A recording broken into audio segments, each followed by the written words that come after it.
18 साल के जब मोहम्मद आमिर थे तो इनको दिल्ली, पुरानी दिल्ली के रहने वाले इनको गिरफ्तार किया और आरोप लगाया कि इन्होंने बम धमाके कराए, कहीं ना कहीं जुड़ा।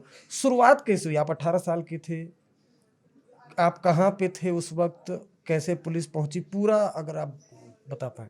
आपने कहा कैसे पुलिस पहुंची, तो पुलिस की जो पहचान होती है अधिकतर हम देखते हैं कि वो खाकी वर्दी में, ड्रेस में होती है बाकायदा, और वायरलेस सेट, पूरा एक सिस्टम हो जाए जो प्रोटोकॉल होता है। लेकिन जो मेरे उनके साथ पहली घटना घटी, पहला जो वास्ता पड़ा, वो बड़ा अचंभित था और मैं उसको अभी भी नहीं भूल पाता हूँ।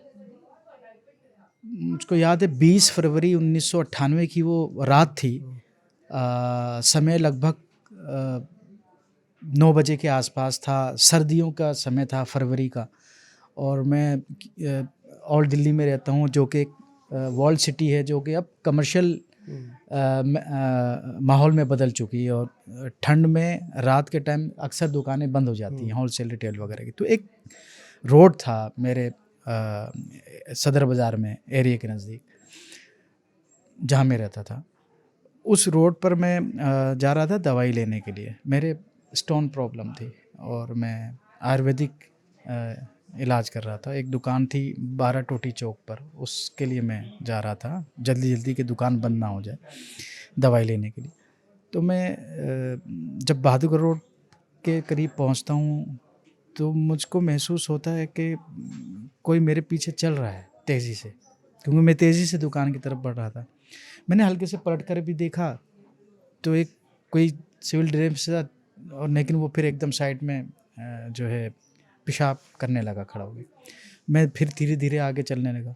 थोड़े कदम आगे चलने के बाद मुझको महसूस हुआ कि आगे कोई एक जिप्सी, उस वक्त जो है जिप्सियाँ वाइट कलर की होती थी पुलिस के पास, लेकिन उस पर कोई पुलिस नहीं लिखी थी गाड़ी पे। अक्सर पुलिस गाड़ी लिखी होती थी, पुलिस, दिल्ली पुलिस वगैरह, लेकिन वो वाइट कलर की जिप्सी थी जिसका मैं उस पर कुछ लिखावट नहीं थी, शायद उस पर कोई नंबर प्लेट भी नहीं थी। ऐसा हल्की सी नज़र पड़ी बस, और चटती हुई, और वो धीरे चल, और नज़र भी इसलिए थोड़ी से ये मैं देख पाया कि वो बहुत धीरे चल रही थी, थोड़े से फासले पर मेरे आगे। क्योंकि अक्सर रोड पे गाड़ियाँ, अरविंद भाई, तेज़ी से निकल जाती हैं। सुनसान रोड, रात का, ठंड का समय था, फरवरी का, लेकिन वो रेंग रही थी मेरे आगे थोड़ा थोड़ा। मैं, जैसा होता है अपने काम की तरफ जहन होता है मेरा, फिर वहाँ से हटा और मेरा कहा कि जल्दी से मैं अपनी दुकान पे पहुँचूँ, दवाई लूँ। चंद कदम जब मैं नज़दीक पहुँचता हूँ तो उस गाड़ी जिप्सी का और मेरा फासला कम हो जाता है, और जैसे मैं और नज़दीक पहुँचता हूँ और उसको क्रॉस करने की दाईं तरफ होता हूँ कि मैं क्रॉस करके निकल जाऊँ, यूं ही मेरे को पीछे से धक्का मारा जाता है किसी की पुलिस तरफ। वाले मारते? अभी मैं पुलिस नहीं कहूँगा, लेकिन थे वो पुलिस के ही, लेकिन अभी नहीं कहूँगा क्योंकि उस वक्त तक मुझको जानकारी नहीं थी। कुछ सिविल ड्रेस में लोग थे जिन्होंने मुझको पीछे से धक्का मारा। जैसे धक्का किसी इंसान को लगता है चलते हुए तो वो आगे की तरफ गिरता है, हाथ उसके आगे बढ़ते हैं नेचुरली।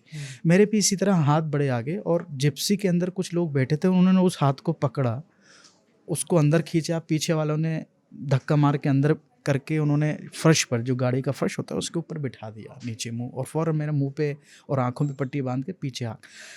ये बात अरविंद जी मुझको आपको बताने में समय लग रहा है, ये लेकिन सेकेंडों में हुआ था मेरे साथ, और मैं समझ भी नहीं पाया कि ये सडनली ऐसा हुआ क्या है। और ज़िंदगी में कभी किसी तरह का, इस तरह का वास्ता ही नहीं पड़ा लड़ाई झगड़े का। मतलब मेरी घटना से पहले मेरे माँ बाप ने कभी जेल के गेट तो दूर, कोर्ट कचहरी, ये पुलिस के गेट भी नहीं देखे थे ऐसे क्रिमिनल लॉज के चक्कर में। तो फिर भी मैंने उनसे, हाँ, जब तक उन्होंने आंखों में पट्टी बांधी और पीछे हाथ बांध दिए थे, तो मैंने फिर भी हिम्मत करके, क्योंकि मैं उस वक्त बिल्कुल नौजवान था, हिम्मत करके मैंने उनसे सवाल किया, आप मेरा अपहरण क्यों कर रहे हैं? तो उनमें से बड़ी कड़क की आवाज़ आई, तू चल साले, हम तुझे बताएंगे तुझे क्यों अपहरण करना है। और उसके बाद मेरे मुंह पे पट्टी बांध दी गई। फिर दिल्ली की अनजान सड़कों पे वो लगभग जिप्सी जो थी 20, 25, 30 मिनट तक, आधे घंटे तक रहती रही, और एक जगह मुझको उतारा। वहाँ पर उतारने के बाद अनजान जगह, मुझको नहीं पता कहाँ पर उतारा, और लेकर गए। मेरे हाथों की पट्टी, आँखों की पट्टी खोली गई और साथ ही शरीर के भी सारे कपड़े उतार दिए गए और मैंने कपड़े पूरे उतार दिए। बिल्कुल नंगा कर दिया गया मुझको। और मुझको मैंने देखा कि लगभग दर्जन भर लोग, 10-12 लोग मुझको लंबे चौड़े घेरे हुए खड़े हुए। उस वक्त तक भी मुझको नहीं पता था कि ये पुलिस वाले हैं, क्योंकि हमने अभी उस वक्त तक भी और अब भी हम अपने रक्षक ही मानते हैं, कानून को नाफिज करने वाले। उसी नज़रिए से हमने देखा भी, उस वक्त भी ये सोचा कि ये तो कोई क्रिमिनल है।